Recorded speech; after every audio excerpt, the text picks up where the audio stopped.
En attendant, on va aller découvrir de tout nouveaux coups de cœur de l'un de nos libraires. Et pour sa direction, le Pradet, près de Toulon, sur les bords de la Méditerranée.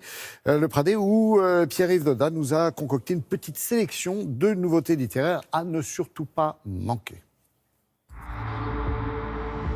Bonjour à tous.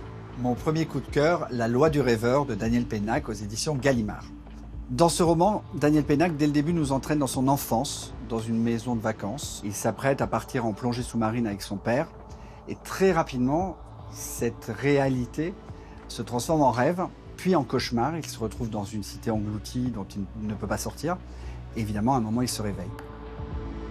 Avec ce roman, Daniel Pénac rend hommage au plus grand rêveur de tous les temps, qui est en fait son idole, Fellini, le réalisateur italien, qui retranscrivait ses rêves tous les jours dans des dessins absolument incroyables.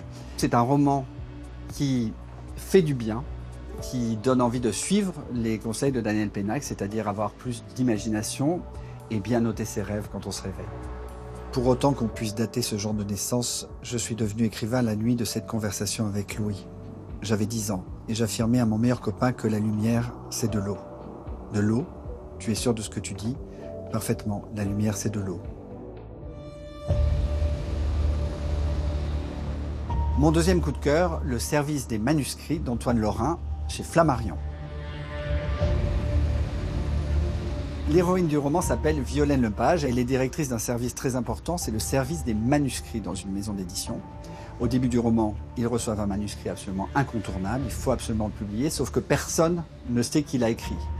Ça commence à se corser quand la police arrive et explique que les meurtres qui sont dans le livre existent réellement.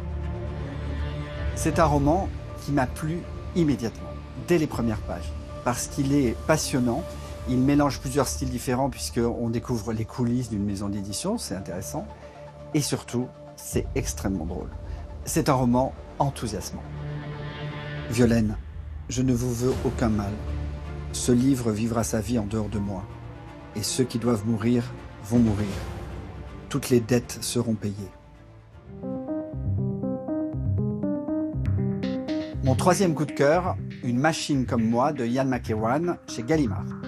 Ce roman est une uchronie, c'est-à-dire qu'il se passe dans notre réalité, mais à quelques détails près. L'histoire commence en 1982 à Londres. Le premier robot ultra perfectionné et humanoïde est en vente et un jeune homme décide de l'acheter avec ses petites économies. Tout se passe bien jusqu'à ce que le robot en question annonce à son propriétaire qu'il est amoureux de sa petite amie. Adam coûtait 86 000 livres. Je le rapportais dans une camionnette de location à mon domicile, un appartement sans charme au nord de Clapham. J'avais pris une décision téméraire, mais j'étais encouragé par des allégations selon lesquelles Sir Alan Turing, héros de la guerre et génie tutélaire de l'ère numérique, se serait fait livrer le même modèle. C'est un roman particulièrement exaltant parce qu'il mêle différents styles avec évidemment l'humour britannique de Ian McEwan. Et c'est un roman avant tout philosophique. Et il pose une question existentielle. Pourquoi est-ce que l'être humain s'obstine à vouloir créer des personnages plus perfectionnés que lui? Bonne lecture à tous. Ouais, McEwan, Lorrain, Pénac, très belle sélection. Allez,